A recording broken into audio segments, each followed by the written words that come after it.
रायपुर में राजधानी कोविड अस्पताल में हुए अग्निकांड में कोरोना के 6 मरीजों की मौत के बाद रायपुर के सभी छोटे बड़े अस्पतालों में विद्युत और स्वास्थ्य संबंधी सुविधाओं को लेकर सवाल खड़े हो रहे हैं। रायपुर के अस्पतालों में जहां क्षमता से ज्यादा कोरोना के मरीज इलाज करवा रहे हैं, तो वहां के विद्युत और स्वास्थ्य व्यवस्था को देखने वाला भी कोई नहीं है। IBC 24 की टीम ने प्रशासन के संज्ञान में ये बात पहुंचाई तो अधिकारियों ने यह बताया कि जिला प्रशासन एक टीम का गठन कर रहा है।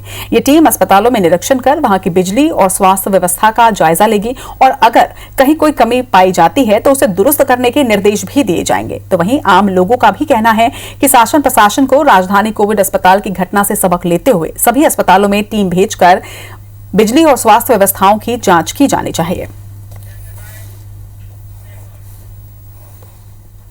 इस मामले में विद्युत विभाग, पुलिस विभाग को आगे आना चाहिए। आगे आने के बाद देखना चाहिए कि वहां पे वायरिंग व्यवस्था, एसी लोड के कारण और ऑक्सीजन प्लांट के कारण वहां पे आग लगने की ऐसी गुंजाइश है, ऐसा मेरा सोच है। जांच तो होना चाहिए वो, लेकिन विद्युत विभाग और स्वास्थ्य विभाग थोड़ा सा लापरवाही दिखा रहे हैं। शायद लापरवाही के कारण ये दुर्घटना हो रही है। बस ये जो दुर्घटना हुई है, बहुत ही और कहीं दुर्घटना नहीं होनी चाहिए।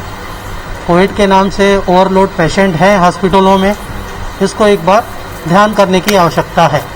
CMHO द्वारा भी जांच की जा रही है, जो हॉस्पिटल के प्रबंधन की क्या क्या लापरवाही थी या क्या देखना चाहिए था। जो हॉस्पिटल्स के नॉर्म्स हैं उसके आधार पर कोविड सेंटर के नॉर्म्स जो एस्टैब्लिश्ड हैं वो सभी की जानकारी CMHO मैडम की रिपोर्ट में आ जाएगी। बाकी थाने द्वारा प्रकरण पंजीबद्ध करके जांच की जा रही है। उस जांच में जो थाने के बिंदु थे वो सभी जो घटना से रिलेटेड, उनके जो मैनेजमेंट से रिलेटेड, वो सारे ले लिए गए हैं। और इस खबर पर ज्यादा जानकारी के साथ हमारे सहयोगी राजेश मिश्रा इस वक्त हमारे साथ लाइव जुड़ रहे हैं। राजेश, प्रदेश में वक्त की नजाकत ऐसी है कि जरा सी लापरवाही से लोगों का जीवन जा रहा है। ऐसे में अगर अव्यवस्थाओं की बलि लोग चढ़ेंगे तो ये किसी भी हाल में सही नहीं है।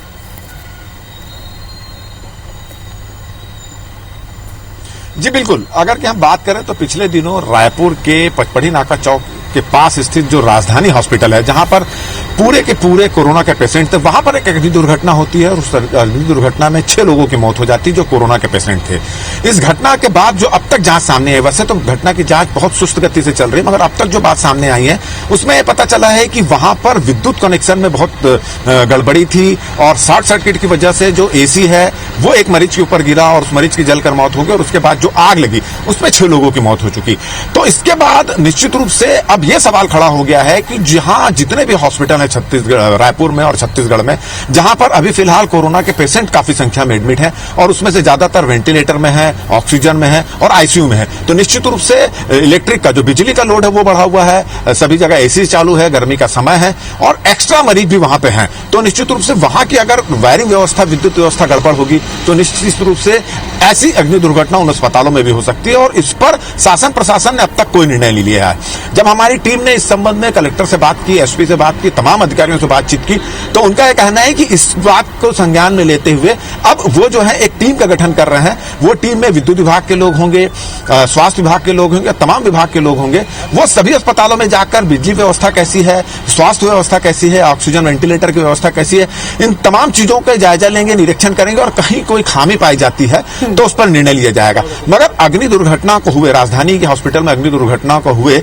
1 सप्ताह से अधिक गुजर चुका है, मगर अब तक केवल टीम भी नहीं बनाई गई है। अभी टीम बनाई जा रही है, वो टीम कब बनेगी, कब अस्पतालों में जाएगी, कब तक जांच करेगी, ये एक बड़ा गंभीर सवाल यहां पर है। तत्काल इस पर निर्णय लिया जाना चाहिए। जब IBC 24 ने इस पर संज्ञान लिया, लोगों अधिकारियों से बातचीत, तब यह कार्रवाई शुरू की जा सकी। और अब स्थिति यह है कि कोरोना के संक्रमण के लोग जो है, उनके परिवार वाले लोग हैं, अब अस्पताल जाने से डर रहे हैं, क्योंकि उनको लगता है कि अगर अस्पताल चले जाएंगे और इस तरह की कोई दुर्घटना हो जाएगी तो उनकी मरीज की जो स्थिति है वो और भी गड़बड़ हो सकती है। तो शासन प्रशासन की इस ओर गंभीरता से विचार करना चाहिए और तत्काल इस पर एक्शन यहाँ पर लिया जाना चाहिए। जी निश्चित तौर पर राजेश, क्योंकि जिस तरीके से आवाज आकर टीम के गठन की बात की जा रही है तो ये बहुत ही सुस्त एक रवैया है, लेकिन इसके साथ ही IBC 24 ये भी समझता है कि इस वक्त एक बड़ी चुनौती का सामना जो है वो प्रशासन और स्वास्थ्य विभाग कर रहा है, लेकिन इसके बावजूद भी इस तरह के सुस्त रवैये को आप जायज नहीं ठहरा सकते। एक बड़ी चुनौती तो है क्योंकि मैन पावर जो है वो पूरा का पूरा लगा हुआ है। ऐसे में टीम का गठन बहुत ही जल्द करने की आवश्यकता तो है।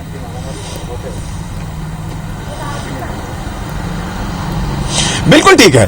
देखिए, एक घटना होती है, घटना हो गई, एक्सीडेंट हो गया, गड़बड़ी सामने में आ गई, मगर उस घटना से सीख लेकर ऐसी तरह की कोई दुर्घटना कहीं दूसरे अस्पताल में ना हो, इसका शासन प्रशासन को तैयारी करनी चाहिए। निश्चित रूप से लोड ज्यादा है, और अगर मान लो एक टीम का गठन तत्काल कर दिया जाता और सभी अस्पतालों का निरीक्षण शुरू किया जाता तो निश्चित रूप से इस तरह की कोई दुर्घटना ना घटती। जब IBC 24 ने इस संबंध में अधिकारियों का ध्यान आकर्षित कराया, उन लोगों को बताया, उनसे बातचीत की, तब आनंद फानंद में बैठक लेकर एक टीम की गठन करने की तैयारी की जा रही है। और इस संबंध में जब हम कलेक्टर से और तमाम अधिकारियों से बातचीत करने की कोशिश की तो उनका यह कहना था कि जब पूरी टीम गठित हो जाए तब इस संबंध में कुछ बोलेंगे। तो एक तरह से ये इसको भी शासन प्रशासन की लापरवाही माना जाए कि इतनी बड़ी घटना के बाद भी शासन प्रशासन काफी सुस्त गति से सोच रहा है, सुस्त गति से कार्रवाई कर रहा है, जबकि इस पर तत्काल एक्शन लेना चाहिए। अगर राजधानी हॉस्पिटल की घटना की जांच करें तो वो भी काफी सुस्त गति से चल रही है। उस घटना के बाद से उस हॉस्पिटल को सील कर दिया गया है। अब तक ना फोरेंसिक की टीम पहुंची है, ना विद्युत विभाग की टीम पहुंची है, ना स्वास्थ्य विभाग की टीम पहुंची है। अब तक ये पूरी तरह से स्पष्ट नहीं हो पाया कि राजधानी हॉस्पिटल में आग कैसे लगी। तो निश्चित रूप से दबाव है शासन प्रशासन पे, कोरोना का दबाव है, मगर इस तरह की दुर्घटना दोबारा ना हो, उसको रोकने के लिए शासन प्रशासन को तत्काल इस पर निर्णय लेना चाहिए, गंभीरता से निर्णय लेना चाहिए, अधिकारियों की नियुक्ति करना चाहिए, और तत्काल जो अव्यवस्था अस्पतालों में अगर कोई इस तरह की नजर आती है, गड़बड़ी नजर आती है, कोई खामी नजर आती है, तो उसको दुरुस्त करना चाहिए ताकि इस तरह की दुर्घटना और घटना दोबारा ना हो। जी, इस खबर पर नजर बनाकर रखिएगा राजेश। फिलहाल तमाम जानकारी के लिए आपका बहुत बहुत शुक्रिया।